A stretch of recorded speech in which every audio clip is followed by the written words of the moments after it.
Did I just rip it?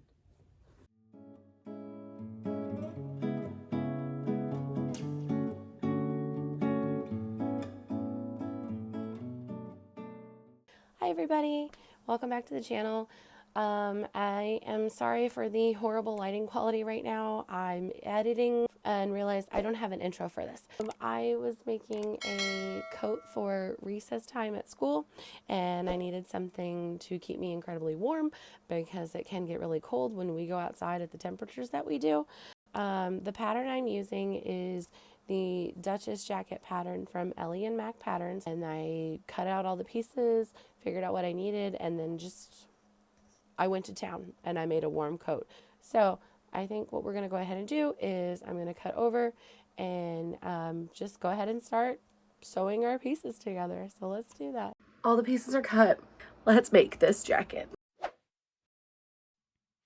So I began this project like I would with any of my other projects where it's kind of a hefty fabric or it carries a lot of weight. And that is where I would stay stitch the waistline of all the skirt pieces and the neckline of all the bodice pieces, which apparently I did not film much of. I found out later on. In this clip, I was sewing up the center back seam of the skirt pieces. And after I did this, I put in all the darts for the bodice, which I didn't film those apparently either. Did not film a lot of the bodice apparently in this project. Sorry about that.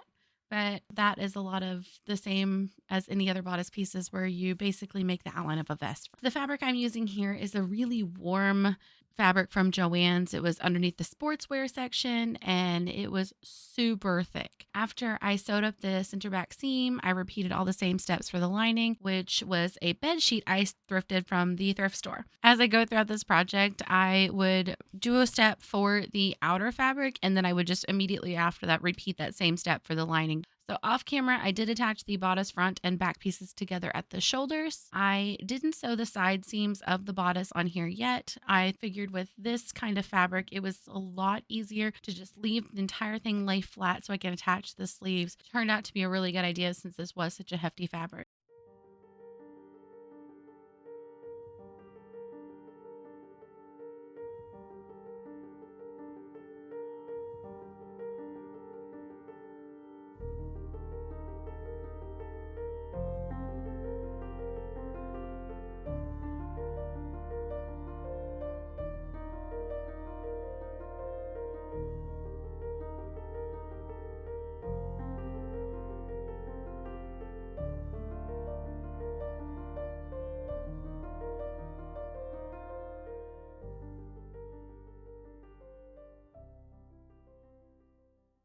I did deviate from this pattern some. It's supposed to have a collar on it, and I know that it has been updated on the site to include a hood. I was being very lazy and decided not to follow that and use a hood from something else I already have. It does turn out to be comically large, but I really kind of like it, and you'll see that in the end.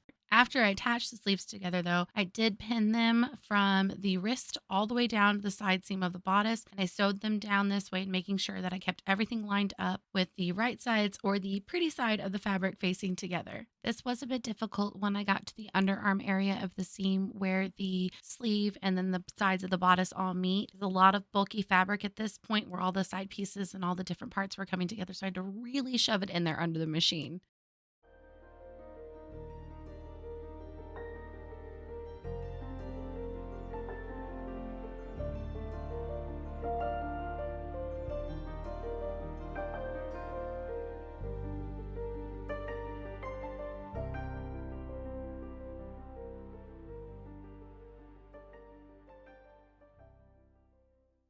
And now, a brief moment about how much we love these sleeves.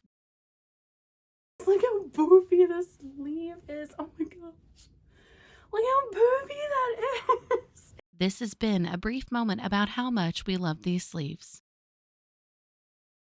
So following this brief interlude of poofiness of these sleeves, it's now time to return our attention to the skirt of the coat. On this part, I did serge around all the pocket edges and I pinned them right sides together onto all four pieces of the skirt. After I sewed them down to each of the skirt pieces, I just flipped them over and I understitched the pocket down using that seam allowance to keep it inside the coat when it would be worn.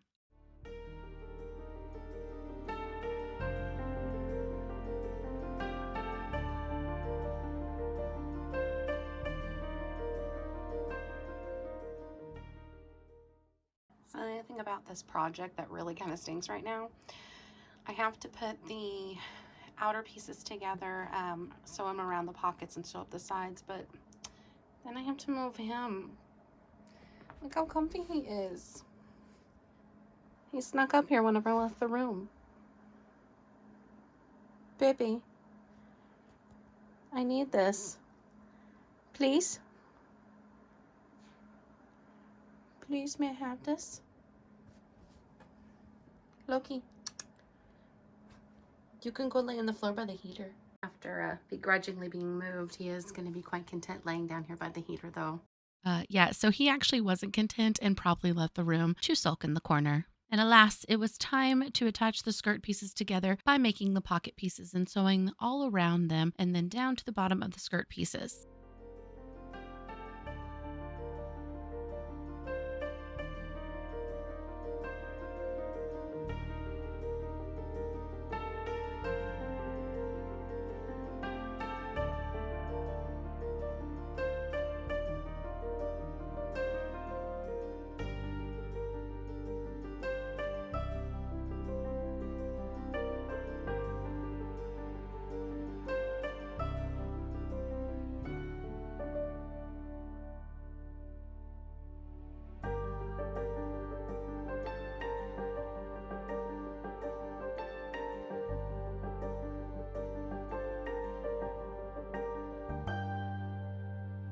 And now this was part of the time that I dreaded the most, and really the longest reason I put off finishing my coat. I could have been done with this in a day, but if you notice throughout the video, my nails actually changed colors 3 times. I've been getting them done about every 3 weeks, which means this coat actually sat around neglected for about 2 months. Yeah.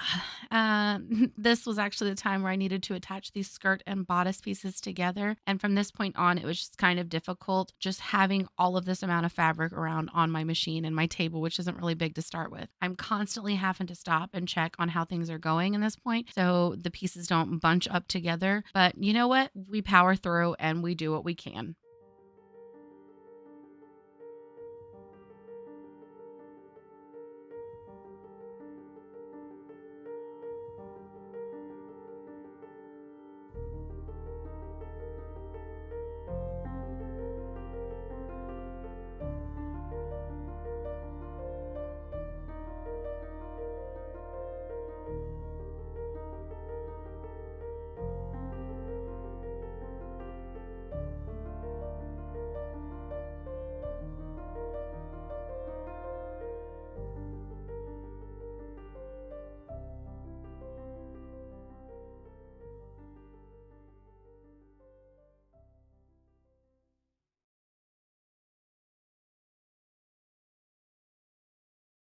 Now I went ahead and pinned it all together and I sewed around the edge of the entire coat, leaving an 8-inch opening to turn everything out. And later this was discovered to be a mistake, as you will soon see.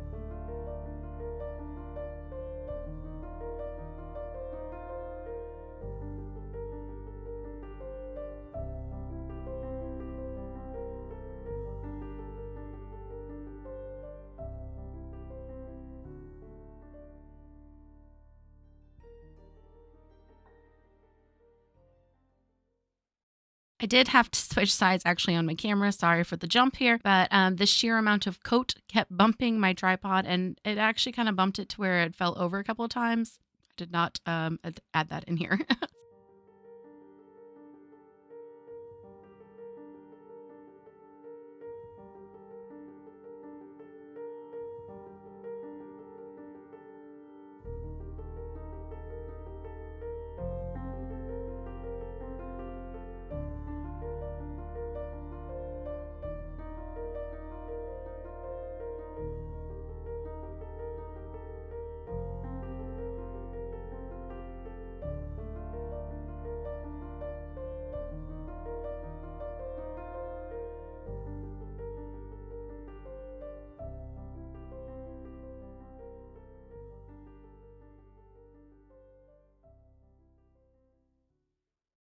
So now we have to pin and sew the sleeve. I know when I was learning to do this, it was a little bit difficult. So I kind of wanted to show you pinning this because I was confused. I don't want you to be confused. All I did was just fold down the top of the lining sleeve about an inch, inch and a half or so. And then I just kind of placed it inside the outer sleeve, making sure that they were right sides together and that nothing was twisted around. So just kind of made sure those seams lined up. And then I just sewed all the way around it.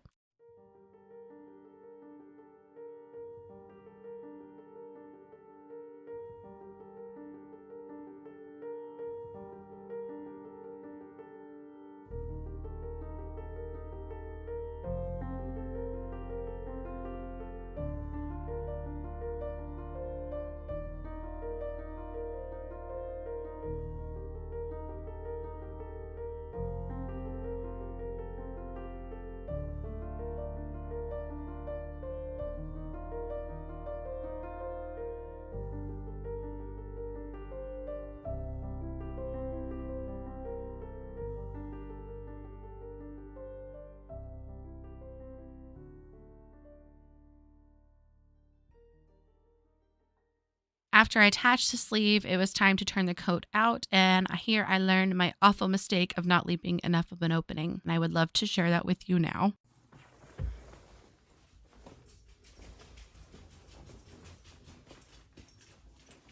It's a beast.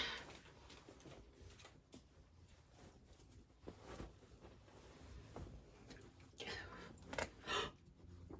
I just rip it? Please don't tell me I just ripped it.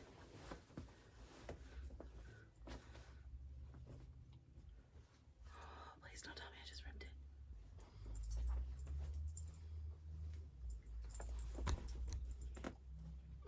I keep hearing ripping. Please, no ripping. I will be so sad. No ripping. No ripping. Okay, that was a big chunk. That's good. That's good.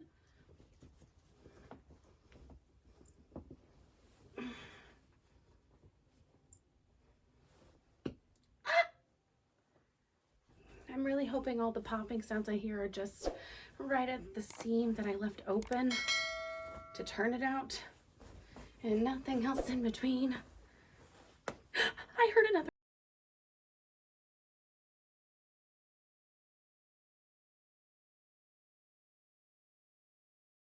After having a workout and turning this coat out completely, I actually found out it was not ripped. I did just pop stitches, thankfully, over at the opening. I was able to top stitch all the way around the edge of the entire coat and close up that gap. After this, I marked my spots for the buttons, made the buttonholes, and the coat was finished. Okay, let's see kind of what it looks like.